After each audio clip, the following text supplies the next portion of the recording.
અમદાવાદમાં પણ પડઘા પડ્યા છે। વિદ્યાર્થીઓએ કેન્ડલ માર્ચ યોજી રિવરફ્રન્ટ પર રેલી યોજી ન્યાયની માંગ કરી। અલગ અલગ બેનર સાથે મહિલાઓની સુરક્ષાની માંગ કરવામાં આવી। બીજી તરફ બીજે મેડિકલ કોલેજમાં મહિલા ડોક્ટર્સે પોતાની સુરક્ષા માટે તાલીમ શરૂ કરી। ડોક્ટર્સને માર્શલ આર્ટ અને સેલ્ફ ડિફેન્સની ટ્રેનિંગ અપાઈ। મોટી સંખ્યામાં મહિલાઓ માર્શલ આર્ટ કરતી જોવા મળી। તો સુરત નવી સિવિલ હોસ્પિટલ કેમ્પસમાં આવેલી કિડની હોસ્પિટલ બહાર રેસિડેન્ટ તબીબોને એકબીજાને કાળી પટ્ટી બાંધી વિરોધ કર્યો। એટલું જ નહીં પરંતુ સરકાર સેન્ટ્રલ પ્રોટેસ્ટ કાયદો અમલમાં લાવે તેવી પણ માંગ કરી। સુરતીઓ વેકેશનમાં વતન જવા અધીરા બન્યા। બસ પર જોખમી સવારી કરી। તહેવારોનો લાભ લેવા ખાનગી ટ્રાવેલ્સ ચાલકોએ માનવતા નેવે મૂકી દીધી છે। રૂપિયાના પૂજારીઓએ માણસોની જિંદગી સાથે રમત રમવાનું શરૂ કરી દીધું છે। જુઓ સુરતથી વતન તરફ જતી ખાનગી ટ્રાવેલ્સના દ્રશ્યો। સાતમ આઠમની રજાને લઈને વતનમાં જવા માટે સુરતીઓ અધીરા બન્યા છે। કોઈ પણ ભોગે સુરતમાં રહેતા સૌરાષ્ટ્રના લોકોને પોતાના ઘરે જવું છે। બસ આ જ વાતનો લાભ ઉઠાવી ખાનગી ટ્રાવેલ સંચાલકો લોકોના જીવ સાથે રમત રમી રહ્યા છે। બસની ઉપર પણ બેસાડી પૂરપાટ જઈ રહ્યા છે। મુસાફરો પણ કોઈ પણ ડર વગર મોતની સવારી કરી રહ્યા છે। કામરેજ 4 રસ્તા પાસેથી બસમાં જગ્યા ન હોય તો લોકોને ઉપર બેસાડવામાં આવે છે। બસની પાછળ આવતા એક વાહન ચાલકે જોખમી સવારીના દ્રશ્યો કેમેરામાં કેદ કર્યા। અહીં સવાલ એ થાય છે કે આખરે ટ્રાફિક પોલીસને આવા દ્રશ્યો જોવા નથી મળતા। આ દ્રશ્યો જ ટ્રાફિક પોલીસની કામગીરી પર સવાલ ઉઠાવી રહ્યા છે। જો કોઈ અકસ્માત થાય તો આખરે કોણ જવાબદાર? મોતની આ ટ્રાવેલ્સ બસ નવો કાંડ કરશે પછી કાર્યવાહી થશે। વલસાડમાં ઘરમાં ઘૂસ્યો દીપડો, લોકોમાં ભયનો માહોલ। વલસાડ નજીક અતુલ કોલોની વિસ્તારમાં ફરી એક વખત દીપડાએ દેખા દેતા લોકોમાં ભયનો માહોલ ફેલાયો। આ વખતે ધોળા દિવસે એક ખૂંખાર દીપડો અતુલ કોલોની ગેસ્ટ હાઉસની જાળી ઝાંખરામાં છુપાયેલો હતો।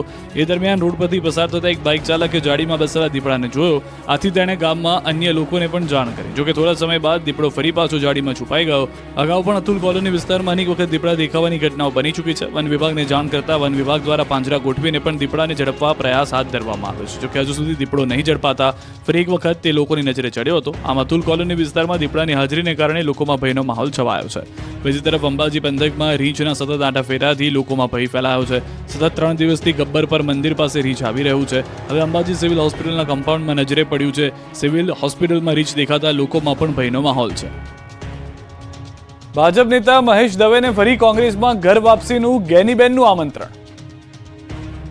વાવ વિધાનસભા બેઠકની પેટા ચૂંટણી ગમે ત્યારે જાહેર થઈ શકે છે। આ બેઠક પર હવે મજબૂત ઉમેદવાર શોધવા માટે કોંગ્રેસે કવાયત શરૂ કરી દીધી છે। ત્યારે વાવના પૂર્વ ધારાસભ્ય અને બનાસકાંઠાના સાંસદ ગેનીબેન ઠાકોરે કોંગ્રેસ છોડી ગયેલા નેતાઓને ફરી કોંગ્રેસમાં ઘર વાપસીનું આમંત્રણ આપ્યું છે। વાવની પેટા ચૂંટણીની જાહેરાત થાય તે પહેલા એક કાર્યક્રમમાં સાંસદ ગેનીબેને હાથ છોડેલાઓને ઘર વાપસીનું આમંત્રણ આપ્યું। લાખણીના લાલપુર ગામમાં સાંસદ ગેનીબેન ઠાકોરના સન્માન સમારોહમાં લાખણી તાલુકા પંચાયતના પૂર્વ પ્રમુખ અને ભાજપ નેતા મહેશ દવેને ફરી કોંગ્રેસમાં જોડાવા આમંત્રણ આપ્યું। મહેશ દવે 2017માં ભાજપ છોડી કોંગ્રેસમાં ગયા હતા અને 2023માં ફરી કોંગ્રેસ છોડી ભાજપમાં ભળ્યા હતા। બીજી તરફ ગેનીબેન ઠાકોરના કોંગ્રેસમાં ઘર વાપસીના આમંત્રણને મહેશ દવે ફગાવી ચૂક્યા છે। ભાજપ સાથે જોડાયેલ રહેવાની સ્પષ્ટતા કરી। કહ્યું કે ગેનીબેનનું આમંત્રણ માથા પર રાખું છું પણ એ રાજકીય સ્ટેજ ન હતું। 2 વર્ષ બાદ ભાજપ ફરી યોજશે સદસ્યતા અભિયાન। સ્થાનિક સ્વરાજની ચૂંટણીઓ પહેલા ભાજપ સક્રિય થઈ ગયું છે। 2 વર્ષ બાદ ફરી ભાજપ યોજશે સદસ્યતા અભિયાન। 3 ચરણમાં ભાજપનું સદસ્યતા અભિયાન ચાલશે। પ્રથમ ચરણમાં સદસ્યતા અભિયાન 1 સપ્ટેમ્બરથી 25 સપ્ટેમ્બર સુધી યોજાશે। બીજું ચરણ 1 ઓક્ટોબરથી 15 ઓક્ટોબર સુધી યોજાશે અને 16 ઓક્ટોબરથી 31 ઓક્ટોબર સુધી ચાલશે। ત્રીજું ચરણ 1 નવેમ્બરથી 10 નવેમ્બર સુધી પ્રાથમિક અને સક્રિય સદસ્યનું થશે રજીસ્ટ્રેશન। સદસ્યતા અભિયાન અંગે કેન્દ્રીય ગૃહમંત્રી અમિત શાહે કાર્યકરોને અવગત કર્યા। અમદાવાદ નારણપુરા વિસ્તારમાં સદસ્યો સાથે સંવાદ કરી અમિત શાહે સદસ્યતા અભિયાનની વાત મૂકી હતી। સદસ્યતા અભિયાનમાં વધુ લોકોને પક્ષ સાથે જોડાવા માટેનો કાર્યકરોએ કર્યો હતો અનુરોધ। અગાઉ 2020માં યોજાયું હતું સદસ્યતા અભિયાન, જે અંતર્ગત 2022માં સદસ્યતા અભિયાનમાં ગુજરાત પ્રદેશ ભાજપમાં પ્રાથમિક સભ્ય 1,13,67,503 નોંધાયા અને ભાજપ સક્રિય સભ્ય 1,28,974 નોંધાયા। શ્રાવણ માસના 3જા સોમવારે સોમનાથ મંદિર ભક્તોથી ઉભરાયું, રાખડીનો કરાયો શણગાર। હર હર મહાદેવ બમ બમ ભોલેનો નાદ સોમનાથ મંદિર સવારે 4 વાગ્યાથી મોડી રાત સુધી ગૂંજતું રહ્યું। શ્રાવણ માસના 3જા સોમવાર અને પૂનમ હોવાથી સોમનાથ દાદાના દ્વારે ભક્તોનો સાગર છલકાયો। વહેલી સવારે 4 વાગ્યાથી જ દાદાના દ્વાર ખુલે તે પહેલા જ સોમનાથ ધામ ભક્તોથી ઉભરાયું। દાદાની એક ઝલક જોવા માટે 2 કિલોમીટર લાંબી કતારો લાગી ગઈ। દેશ વિદેશમાં આવેલા ભક્તોથી મંદિર ગુંજવાયું હતું। મંદિરમાં જાણે ભક્તોનું કેડિયારું ઉભરાયું હોય તેવું લાગી રહ્યું હતું। એક જ દિવસમાં લાખો લોકોએ દાદાના ચરણે શીશ ઝુકાવ્યું। લાખો ભક્તોએ વહેલી સવારથી જ મહાદેવના દર્શન માટે ઉભા રહી મંદિરમાં હર હર મહાદેવનો જયઘોષ બોલાવતા નજરે પડ્યા। આજના ખાસ દિવસે સોમનાથ મહાદેવને રાખડીનો વિશેષ શણગાર કરાયો। દાદાના વિશેષ શણગારના દર્શન કરી લાખો ભક્તો ધન્ય બની ગયા. તો ત્રીજા સોમવારે સાંજના મહાદેવને ચંદ્ર દર્શન શૃંગાર કરવામાં આવ્યો. વિવિધ કાર્યક્રમો પણ થયા. ભાવિકોને કોઈ મુશ્કેલી ન પડે તે માટે તંત્ર દ્વારા ખાસ વ્યવસ્થા ઊભી કરવામાં આવી. યાત્રિકોના ધસારાને જોતા પોલીસ કર્મીઓ રાઉન્ડ ધ ક્લોક ફરજ બજાવી. સોમનાથ મહાદેવને મહારુદ્ર શૃંગારથી સુશોભિત કરવામાં આવ્યા. ભાવિકોએ દર્શનનો લાભ લઈ ધન્યતા અનુભવી. રક્ષાબંધન નિમિત્તે શ્રદ્ધાળુઓનો ભક્તિ સમુદ્ર છલકાયો. મંદિરોમાં દર્શન માટે લાઈનો લાગી. રક્ષાબંધનના પવિત્ર દિવસે રાજ્યભરના તમામ મંદિરોમાં ભક્તોની ભારે ભીડ જોવા મળી. મંદિરો ભક્તોથી ઉભરાયા. વહેલી સવારથી માઈ ભક્તો માતાજીના દર્શન અને માતાજીના આશીર્વાદ લેવા પહોંચ્યા. ઊંઝામાં મા ઉમિયાધામમાં માતાજીના જયઘોષ સાથે પહોંચતા ભક્તોથી સમગ્ર મંદિર પરિસરમાં ભક્તિમય માહોલ છવાઈ ગયો. ઊંઝા ઉમિયાધામમાં સવારથી જ દૂર દૂરથી ભક્તો મા ઉમિયાના દર્શને પહોંચ્યા, જ્યાં મા ઉમિયાના દર્શન માટે ભક્તોની લાંબી કતારો જોવા મળી. મા ઉમિયાના દર્શન કરી ભક્તો ધન્ય બની ગયા. તો સુપ્રસિદ્ધ યાત્રાધામ શામળાજીમાં વિજાપુરના એક ભક્તે ભગવાન શામળિયાને સોનાની રાખડી અર્પણ કરી હતી. શામળિયાના દર્શન માટે સવારથી ભીડ જોવા મળી હતી. કેટલાય ભક્તોએ ભગવાન સન્મુખ રાખડી અર્પણ કરી. હજારો ભક્તોની રક્ષાના તાતણે બંધાશે શામળિયા. આ બાજુ કાળિયા ઠાકોર ભગવાન કૃષ્ણનું ધામ દ્વારકા પણ ભક્તોથી ઉભરાયું. પૂર્ણિમા પર્વ પર ભગવાન દ્વારકાધીશના દર્શન કરવા ભક્તો ઉમટ્યા. તો ગોમતી નદીમાં હજારો ભાવિકોએ સ્નાન કરી ધન્યતા અનુભવી. વર્ષોની પરંપરા મુજબ ગુગડી બ્રાહ્મણ દ્વારા શાસ્ત્રોક્ત વિધિ અનુસાર દેહ શુદ્ધિકરણને ગોમતી સ્નાન કર્યું.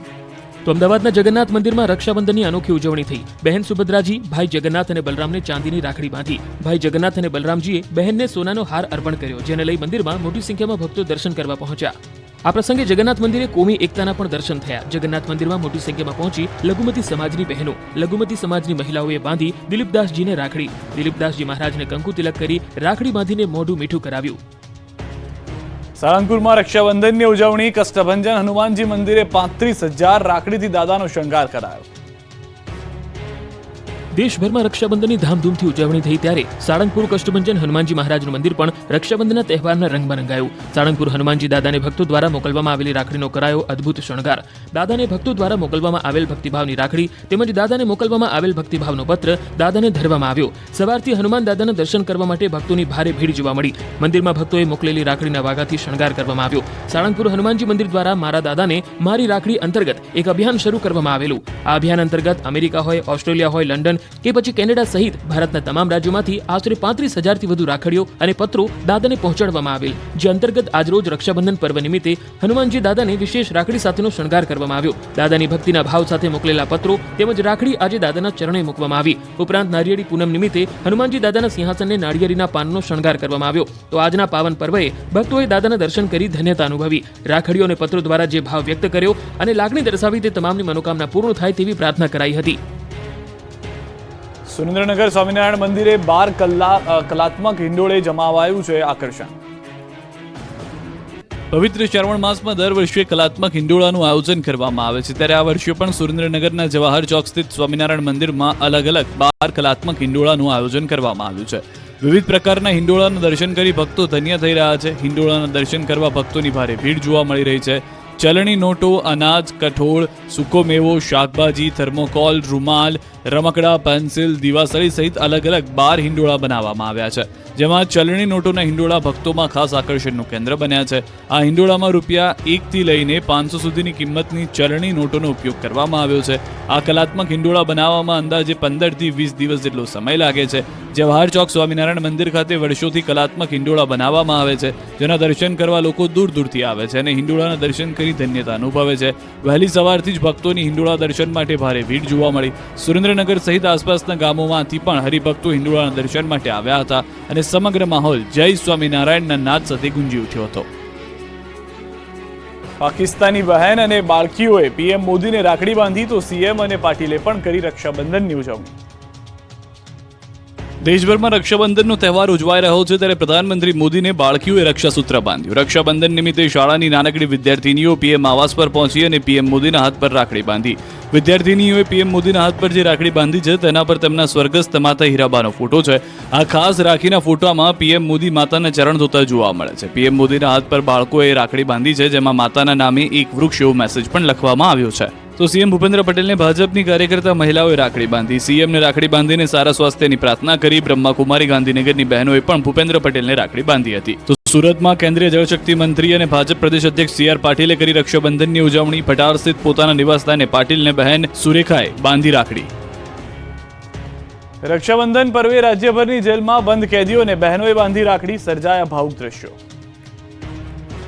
ભાઈ અને બહેનના પવિત્ર પ્રેમના પ્રતીક રક્ષાબંધન પર્વની દેશભરમાં ઉજવણી કરવામાં આવી. ત્યારે રાજ્યભરની જેલમાં પણ રક્ષાબંધનની ઉજવણી થઈ. બંધ કેદીઓને બહેનોએ બાંધી રાખડી. ત્યારે રાજકોટ મધ્યસ્થ જેલમાં પણ બંધ કેદીઓને રાખડી બાંધવા માટે બહેનોની લાઈન લાગી હતી. ત્યારે ગેમ ઝોન અગ્નિકાંડના મુખ્ય આરોપી એમડી સાગઠિયાને બહેનોએ રાખડી બાંધી. જોકે રાખડી બાંધતી વખતે બહેનો દુઃખી નજરે પડી. અન્ય એક કેદીની બહેને ભાઈના જેલમાંથી છૂટવાની પ્રાર્થના કરી. જેલમાં એમડી સાગઠિયાની બહેને રાખડી બાંધતી વખતે સાગઠિયાના હાથમાં ચિઠ્ઠી આપી, પરંતુ પોલીસની નજર પડતા સાગઠિયાએ તુરંત જ ચિઠ્ઠી પાછી આપી હતી. ત્યારે ચિઠ્ઠીનું રહસ્ય ઘેરાયું છે. આખરે આ ચિઠ્ઠીમાં એવું તો શું હતું? અમદાવાદની સાબરમતી મધ્યસ્થ જેલમાં જોવા મળ્યા ભાવુક દ્રશ્યો. સાબરમતી મધ્યસ્થ જેલમાં મોટી સંખ્યામાં બહેનોએ જેલમાં પોતાના ભાઈઓને રાખડી બાંધી, તો કેટલીક લઘુમતી સમાજની બહેનોએ પણ પોતાના ભાઈના કાંડા પર રાખડી બાંધી. વર્ષોથી જેલમાં બંધ કેદીઓને રાખડી બાંધવા માટે તેમની બહેનો જેલ પર પહોંચી ત્યારે ભાવુક દ્રશ્યો સર્જાયા. સામાન્ય રીતે બહેનો પોતાના ભાઈને રક્ષાબંધન પર્વે રાખડી બાંધી ભાઈના લાંબા આયુષ્યની પ્રાર્થના કરતી હોય છે. ત્યારે અહીં બહેનોએ ભાઈના લાંબા આયુષ્યની પ્રાર્થના સાથે જેલમાંથી ઝડપથી મુક્ત થાય તેવી પણ પ્રાર્થના કરી હતી.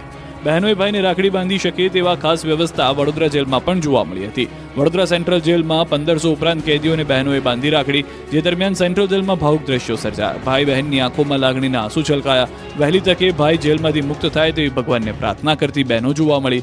ભાઈએ કહ્યું કે મારી એક ભૂલે મને આજે મારી બહેનથી દૂર કરી દીધો. કેદીઓને રાખડી બાંધતા બાંધતા બહેનો ધ્રુસકે ને ધ્રુસકે રડી પડી. રાજ્યની વિવિધ જેલોમાં બંધ કેદીઓને તેમની બહેનોએ રાખડી બાંધી હતી, તેમજ ભાઈ વહેલો જેલમુક્ત બને એ માટે પ્રાર્થના કરી હતી. આ દરમિયાન ભાવુક દ્રશ્યો જોવા મળ્યા. ત્યારે આ તસવીર છે જૂનાગઢ જેલની. જૂનાગઢ જેલ પ્રશાસન દ્વારા રક્ષાબંધનનો પવિત્ર તહેવાર ઉજવવામાં આવ્યો હતો. વહેલી સવારથી બહેનો પોતાના બંદીજન ભાઈને રાખડી બાંધવા જેલ ખાતે પહોંચી હતી અને આ પ્રસંગે લાગણીસભર દ્રશ્યો સર્જાયા હતા. પીઆઈ, પીએસઆઈ, એએસઆઈ, નગરસેવકનો પુત્ર, નગરસેવિકાનો પતિ તેમજ એમએલએના પુત્રને રાખડી બાંધવા તેની બહેનો પહોંચી હતી. તો મોરબી સબ જેલમાં પણ રક્ષાબંધનની ઉજવણી કરવામાં આવી, જેમાં જેલમાં રહેલા પોતાના ભાઈને રાખડી બાંધવા આવેલ બહેન ભાવુક બની અને લાગણીસભર દ્રશ્યો સર્જાયા. કેદી ભાઈઓને પણ પોતાની ભૂલને કારણે પોતાની બહેનને જેલમાં રાખડી બાંધવા આવવું પડી રહ્યું છે તેનો રંજ થયો હતો. ગોધરા સબ જેલમાં પણ ભાઈ બહેનોનું મિલન થયું. જેલ પ્રશાસને મહિલા અને પુરુષ કેદીઓ માટે ખાસ વ્યવસ્થા કરી. કેદીઓના સ્વજનો રાખડી બાંધવા અને બંધાવવા પહોંચતા જેલમાં કેદીઓ ધ્રુસકે ને ધ્રુસકે રડી પડ્યા. સાથે જ કેદીઓના સ્વજનો પહોંચી શકે એમ ન હોય તેમને ફોન પર વાતચીતનું આયોજન કરાયું. સુરતની લાજપુર જેલમાં રક્ષાબંધનની ઉજવણી કરાઈ. જેલમાં કેદ ભાઈઓની રક્ષા માટે બહેનોએ રાખડી બાંધી. ભાઈને રાખડી બાંધવા પહોંચેલી બહેનોની આંખો છલકાઈ ગઈ હતી. બહેનોએ જેલ મુક્તિની પ્રાર્થના કરી. સાથે જ તમામ કેદી ભાઈઓને રક્ષાબંધનની શુભકામના પાઠવી હતી. તો કચ્છમાં દિવ્યાંગો સાથે પોલીસે રક્ષાબંધન પર્વની ઉજવણી કરી. રાપર પોલીસ મથકમાં ફરજ બજાવતા મહિલા પોલીસ કર્મીઓએ રાપર ગ્રામ્ય સેવા સંગઠન ખાતે આવેલા માનસિક દિવ્યાંગ ભાઈઓને રાખડી બાંધી. પોરબંદરમાં આર્ય કન્યા ગુરુકુળની દીકરીઓએ જનોઈ ધારણ કરી. રક્ષાબંધનના પવિત્ર તહેવારે ભૂદેવો યજ્ઞોપવિત બદલે છે. ત્યારે પોરબંદરમાં આર્ય કન્યાઓએ જનોઈ ધારણ કરી. આર્ય કન્યા ગુરુકુળમાં રક્ષાબંધન અને નાળિયેરી પૂનમની ઉજવણી કરાય. પરંપરાગત રીતે ગુરુકુળની વિદ્યાર્થીનીઓ જનોઈ ધારણ કરી હિન્દુ સંસ્કૃતિનું સિંચન કર્યું. 8 દાયકાથી ચાલી આવતી પરંપરાને આગળ ધપાવી. સામાન્ય રીતે પુરુષો યજ્ઞોપવિત ધારણ કરતા હોય, ત્યારે પોરબંદરની આર્ય કન્યા ગુરુકુળમાં દીકરીઓ યજ્ઞોપવિત ધારણ કરી. વિધિવત રીતે મંત્રોચ્ચાર સાથે આર્ય કન્યા ગુરુકુળના હોલમાં યજ્ઞોપવિત ધારણ કરી. પોરબંદરના શેઠ નાનજી કાલિદાસ મહેતા અને તેમના પુત્રી સવિતા દીદી સ્થાપિત આર્ય કન્યા ગુરુકુળમાં 86 વર્ષથી દીકરીઓ અભ્યાસ કરે છે અને આર્ય સંસ્કૃતિનું સિંચન કરે છે. ત્યારે દર વર્ષે પરંપરાગત રીતે દીકરીઓ રક્ષાબંધનના દિવસે વેદોક્ત વિધિ અનુસાર યજ્ઞોપવિત ધારણ કરી. પોરબંદરમાં આવેલા આર્ય કન્યા ગુરુકુળમાં અનોખા દ્રશ્યો જોવા મળ્યા. 300 જેટલી વિદ્યાર્થીનીઓએ વિધિ વિધાન સાથે યજ્ઞોપવિત ધારણ કરી હતી. માછીમારોની સિઝનનો પ્રારંભ, માછીમારોએ કરી પૂજા. સંપ્રદેશ દમણમાં પણ માછીમારોએ આજથી દરિયો ખેડવાનો આરંભ કર્યો હતો. સિઝનની શરૂઆતમાં માછીમારો દ્વારા દરિયાદેવની પૂજા કરવામાં આવી અને ત્યારબાદ પોતાના આજીવિકાના સાધન એવા હોડી અને બોટની પણ પૂજા કરવામાં આવી. ચોમાસા દરમિયાન દરિયો તોફાની રહેતો હોવાથી ચોમાસામાં માછીમારોનું વેકેશન હોય છે.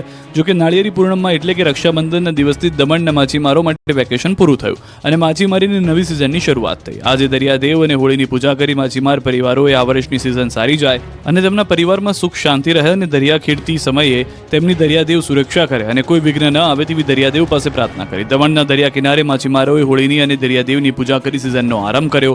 માછીમારોમાં પણ અનેરો ઉત્સાહ જોવા મળ્યો. ઊંઝા ઉમિયા ધામમાં એક ધજાના 18 લાખ રૂપિયા બોલાયા. 12 થી 18 સપ્ટેમ્બર સુધી ધજા મહોત્સવ યોજાશે. મહેસાણાના ઊંઝામાં આવેલા ઉમિયાધામમાં આગામી 12 થી 18 સપ્ટેમ્બર સુધી ધજા મહોત્સવ યોજાશે, જેનો શુભારંભ મુખ્યમંત્રી ભૂપેન્દ્ર પટેલના હસ્તે કરવામાં આવશે. મા ઉમિયાને પ્રાગટ્ય થઈ 1868 વર્ષ પૂર્ણ થતા હોવાથી આ મહોત્સવનું આયોજન કરાયું છે. આ મહોત્સવને લઈને 11 ધજાઓની ઉછામણી કરાઈ હતી, જેમાં મહત્તમ એક ધજાના રૂપિયા 18 લાખ બોલાયા હતા. ભાદરવા મહિનામાં યોજાનાર આ ધજા મહોત્સવમાં ગુજરાત સહિત અન્ય રાજ્યના 18 લાખથી વધુ માઈ ભક્તો ઉપસ્થિત રહેવાનો અંદાજ છે. મહોત્સવમાં કપડવંજથી ઊંઝા સુધી 205 કિલોમીટર ચાલતા યુવાનો 13 સપ્ટેમ્બર રોજ રિલે ફાસ્ટ કરી 24 કલાકમાં ઊંઝા પહોંચશે અને દર 1 કિલોમીટરે યુવાનો બીજા યુવાનની ધજા અને મશાલ પાસ કરશે. તો મહોત્સવમાં 1868 પ્રાગટ્ય ધજાઓ અને 11,111 ધર્મ ધજાઓ આ પ્રસંગે અર્પણ કરવાનું આયોજન કરાયું છે, જેમાં 5100 રૂપિયાની દાનવાળી 1868 ધજાઓ ચઢાવવામાં અને 1100ના દાનવાળી 11,111 ધજાઓ ચઢાવવામાં આવશે. જે પૈકી મુખ્ય 11 ધજાઓની કરાય ઉછામણી, જેમાં મહત્તમ આજે એક ધજાના 18 લાખ બોલાયા. રાજપીપળાના 500 વર્ષ જૂના નંદિકેશ્વર મહાદેવ મંદિરે પાર્થેશ્વર પૂજા. નાંદોદ તાલુકાના જીતનગર નંદિકેશ્વર મહાદેવના મંદિરે 1.25 લાખ ચિંતામણી પાર્થેશ્વરના શિવલિંગ બનાવવામાં આવ્યા. શ્રદ્ધાળુઓએ પાર્થેશ્વરના દર્શન કરી મનોકામના પૂર્ણ થાય તેવી પ્રાર્થના કરી. શ્રાવણના ત્રીજા સોમવારે 500 વર્ષ જૂના નંદિકેશ્વર મહાદેવ મંદિરે શિવ મહારુદ્રાભિષેકની પૂજા કરવામાં આવી. નંદિકેશ્વર મહાદેવ મંદિરે શ્રાવણ માસ નિમિત્તે દરરોજ નવા શ્રૃંગાર સાથે શિવજીના દર્શન થાય છે. 500 વર્ષ જૂના પૌરાણિક મંદિરે સંધ્યા સમયે શંખનાદ અને ઘંટરાવથી મંદિર ગુંજી ઉઠે છે. 500 વર્ષ જૂના પૌરાણિક મંદિરે શ્રાવણ પાસે પાર્થેશ્વર શિવલિંગની પૂજાની ધાર્મિક વિશેષ મહત્વ છે અને યજમાનો પોતાની ઈચ્છા પૂર્તિ થતા પૂજન કરાવતા હોય છે, જેમાં શિવ ઉપાસક અને કર્મકાંડી બ્રાહ્મણ શુદ્ધ માટીમાંથી નાના નાના શિવલિંગો બનાવી તેની પૂજા અર્ચના કર્યા પછી એનું વિસર્જન કરે છે. આ વિધિમાં શિવભક્તો પાર્થેશ્વર પાસે બેસીને પોતાના સંકલ્પો કરે છે અને મનોવાંછિત ફળ મેળવે છે. પાર્થેશ્વર શિવલિંગનું વિસર્જન માસને અંતે કરવામાં આવે છે અને પાર્થેશ્વર પૂજન કરનાર તેમજ ભક્ત સમુદાય વરઘોડા રૂપે વિસર્જનની ક્રિયામાં જોડાય છે. અમદાવાદના જગન્નાથ મંદિરની થશે કાયાપલટ. અમદાવાદના ઐતિહાસિક જગન્નાથ મંદિરની કાયાપલટ થશે. ભગવાન જગન્નાથના રૂટની થશે કાયાપલટ. રથયાત્રાના રૂટનું કરાશે રીડેવલપમેન્ટ. રથયાત્રા રૂટ ડેવલપમેન્ટ પ્રોજેક્ટને લીલી ઝંડી મળી ગઈ છે. ઐતિહાસિક બનેલી રથયાત્રા રૂટને રીડેવલપ કરવાનો મોટો નિર્ણય લેવામાં આવ્યો છે. અમદાવાદ મહાનગરપાલિકાના હેરિટેજ વિભાગ અંતર્ગત 30 કરોડના ખર્ચે રથયાત્રા રૂટની કાયાપલટ કરવામાં આવશે. ભગવાન જગન્નાથ તેમના બહેન અને ભાઈ સાથે જે રૂટ પરથી પસાર થાય તે જમાલપુર દરવાજાથી ખમાસા 4 રસ્તા એએમસી ઓફિસ સુધીના રૂટને અલગ જ રીડેવલપ કરાશે. મંદિર પરિસર બહાર જ્યાં રથ રખાયા છે અને જ્યાં એએમસી ગાર્ડ છે ત્યાં વિસ્તાર પર વિશાળ પ્લાઝા તૈયાર થશે. મંદિરમાં પ્રવેશ પહેલા જ એક અલૌકિક અનુભૂતિ થશે. મંદિર પરિસરની આસપાસ વિશાળ પ્લાઝા તૈયાર કરાશે. આંધ્રપ્રદેશથી ખાસ પ્રકારના પથ્થરો અને કોટા સ્ટોન સાથે પાણીના ફુવારા સહિત નવા ગાર્ડન ડેવલપ કરવાનું આયોજન કરાયું છે. ના ભૂતો ના ભવિષ્યમાં તે પ્રકારનો પ્રોજેક્ટ એએમસી દ્વારા હાથ ધરાયો છે. ટૂંક સમયમાં કામ પણ શરૂ થઈ જશે. છોટાઉદેપુરનો સુખી ડેમ 60% ભરાયો. છોટાઉદેપુર જિલ્લાનો જીવાદોરી સમાન સુખી ડેમ 60% જેટલો ભરાયો છે. 3 તાલુકાને સિંચાઈનું પાણી આ ડેમમાંથી પૂરું પાડવામાં આવે છે. ઉપરવાસમાં મધ્યપ્રદેશના વિસ્તારોમાં સારા વરસાદને કારણે ડેમમાં પાણીની પુષ્કળ આવક થતાં હવે માત્ર 40% જ બાકી રહ્યો છે. આગામી દિવસોમાં આ ડેમ સંપૂર્ણ રીતે ભરાઈ જવાની શક્યતા છે. સુખી ડેમની કેનાલો મારફતે બોડેલી તાલુકો, પાવીજીતપુર તાલુકો અને જાંબુઘોડા તાલુકાના સિંચાઈનું પાણી મળે છે. આ સુખી ડેમનો વિશાળ પટ 10 કિલોમીટર વિસ્તારમાં પાણીનો સંગ્રહ થાય છે, જ્યારે જિલ્લાનો સૌથી મોટો ડેમ હોવાથી ખેડૂતો માટે આશીર્વાદ સમાન છે. વડોદરામાં મૃતક સહિત 50 લોકોના નામે જોબ કાર્ડ બનાવી મનરેગામાં આચર્યું કૌભાંડ. વડોદરા જિલ્લામાં મનરેગા યોજનામાં મસ્ત મોટું કૌભાંડ પકડાયું. સમસાબાદ ગામમાં મૃતક સહિતના 50 લોકોના નામે જોબ કાર્ડ બનાવવામાં આવ્યું અને તેમના ખાતામાં જે પૈસા આવ્યા તે બારોબાર ઉપાડી લેવામાં આવ્યા.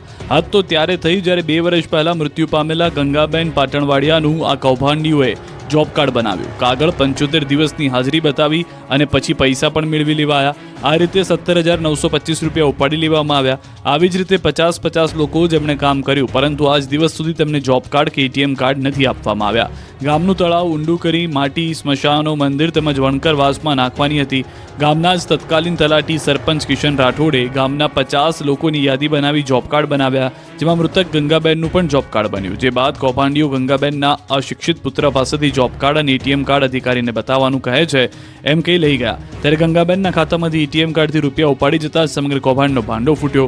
મોટી વાત એ છે કે તમામ લોકોએ કામ સુજલામ સુફલામ યોજનામાં કર્યું અને આ કૌભાંડીઓએ મળીને તમામ કામ મનરેગા યોજનામાં બતાવ્યા. ફરિયાદ થતા સરપંચ ફરાર છે. વરણામા પોલીસ સ્ટેશનમાં ફરિયાદ થતા તપાસ શરૂ થઈ છે. આ કૌભાંડના મોટા માથાઓની સંડોવણીની આશંકા વ્યક્ત કરવામાં આવી રહી છે, પરંતુ સૌથી મોટી હકીકત એ છે કે આ ગરીબ શ્રમિકોએ કામ કર્યું અને તેમના હકના પૈસા માલેતુજાર અધિકારીઓ ખાઈ ગયાનો આક્ષેપ છે. મહેસાણા જિલ્લામાં મનરેગાનું કૌભાંડ સામે આવ્યું. મજૂરોના પૈસા પડાવવાના ષડયંત્રનો પર્દાફાશ. મહેસાણા જિલ્લાના વિજાપુર તાલુકાના ફુદેડા ગામે કૌભાંડીઓ ગરીબના હકનો કોડિયો છીનવી ગયાનો પર્દાફાશ થયો. મનરેગાના નામે લાખો રૂપિયાનું કૌભાંડ થયાનો ખુલાસો થયો. વિજાપુરના ફુદેડા ગામમાં 2019થી મનરેગા અંતર્ગત ગ્રામજનો જોબ કાર્ડ બની રહ્યા છે. જોકે આ ગ્રામીણ મજૂરો આજ દિવસ સુધી ક્યારેય પણ મનરેગા કામમાં જોડાયા નથી. તેમ છતાં તેમના નામના બેંક એકાઉન્ટ ખુલી અને મજૂરીના પૈસા પણ ચૂકવાયા, પરંતુ તે પૈસા મજૂરો સુધી નહીં પણ કોઈ અન્ય વ્યક્તિ બારોબાર ઉપાડી લીધા હોવાનું જાણવા મળ્યું. કોઈ વ્યક્તિ દ્વારા ગ્રામજનોને ભોળવી બેંક એકાઉન્ટ ખોલાવાયા, પરંતુ એટીએમ કાર્ડ તેમને અપાયા ન હતા. તેથી ગામના લોકો એટીએમ કાર્ડથી અજાણ્યા ઠગબાજો આ મનરેગાના પૈસા ઉપાડી લીધાનું ખુલ્યું. ગામના એક જાગૃત નાગરિકે સમગ્ર કૌભાંડનો